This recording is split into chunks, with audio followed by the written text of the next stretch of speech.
C'est l'info éco avec vous, Christophe Dansette. Bonjour Christophe. Bonjour Pauline. Christophe, vous nous emmenez ce matin au Nigeria, la première économie africaine qui lance aujourd'hui une crypto-monnaie d'État. De quoi s'agit-il ? Eh bien, c'est un nouveau moyen de paiement. À partir d'aujourd'hui, il est possible de payer avec son smartphone, non pas en Naira, qui est la monnaie fiduciaire du pays, du Nigeria, mais en e-Naira. La valeur est exactement la même, mais c'est la technologie qui est différente. Concrètement, les Nigérians peuvent depuis ce matin télécharger une application sur leur smartphone et avec ce portefeuille numérique qu'ils ont téléchargé, ils peuvent payer dans des magasins ou s'échanger de l'argent plus rapidement qu'avec du cash ou bien des cartes de crédit traditionnelles. Il faut savoir que beaucoup de Nigérians qui habitent à l'étranger ont l'habitude d'envoyer leur argent ou une partie de leur argent à leur famille qui est restée au pays. Et jusqu'à présent, ces transactions, eh bien, elles passaient souvent par des institutions comme Western Union et avec des frais de transaction extrêmement chers qui pouvaient aller jusqu'à 20%. Eh bien, avec cette nouvelle crypto-monnaie d'État, cette e-Naira, eh bien, les frais de transaction sont considérablement réduits, la vitesse aussi, puisque c'est quasiment instantané. Pour l'État, Christophe, pour la Banque centrale nigériane, quel est l'intérêt ? Bien, l'idée, justement, c'est d'avoir une monnaie numérique qui reste contrôlée par l'État, qui reste contrôlée par la Banque centrale, car depuis plusieurs années, on assiste au Nigeria à une certaine perte de confiance en la monnaie officielle, donc le Naira. Ce dernier a perdu beaucoup de sa valeur par rapport à l'euro ou au dollar. En 2019, 1 euro valait environ 400 $. Aujourd'hui, 1 euro vaut 480 $. Donc c'est une différence de 20%. Surtout, le Naira, il est très volatile, on le voit, à tel point que de nombreux Nigérians préfèrent ne pas l'utiliser, se tournent plutôt vers le dollar ou même vers d'autres crypto-monnaies comme le Bitcoin.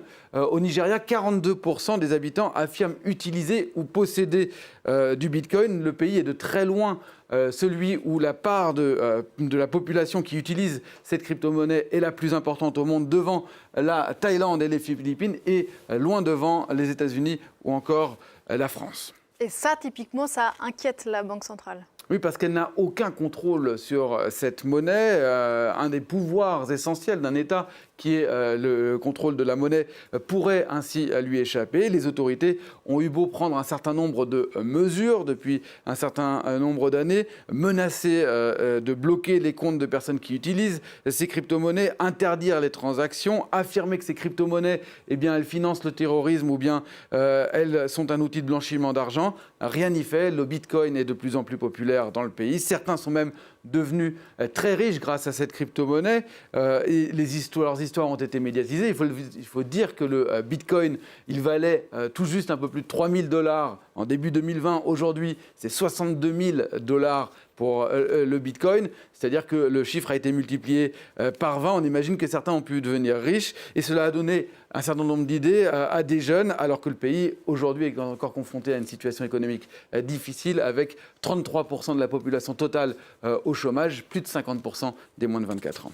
Alors, pour revenir à donc cette crypto-monnaie d'État, le Nigeria n'est pas le seul pays au monde à se lancer là-dedans. Oui, il est même le deuxième pays d'Afrique à se lancer dans une crypto-monnaie, dans une CBDC, Central Bank Digital Currency, une monnaie numérique de banque centrale. Le Ghana, en Afrique, toujours expérimente un e-cedi depuis le mois de septembre. D'autres pays en Afrique ont également des projets de crypto-monnaie d'État, notamment le Kenya ou encore l'Afrique du Sud. Dans le monde, ce sont plus de 80 pays qui s'intéressent à ces nouvelles formes de monnaie. On en voit ici un certain nombre sur cette carte. La Chine, qui actuellement fait l'expérience déjà d'un e-yuan que Pékin aimerait bien voir officialisé pour les Jeux Olympiques d'hiver, c'est-à-dire au mois de février prochain. Il y a également des expériences qui ont lieu en Suède avec une e-couronne, au Venezuela, aux Bahamas ou encore l'euro où la Banque centrale européenne espérerait bien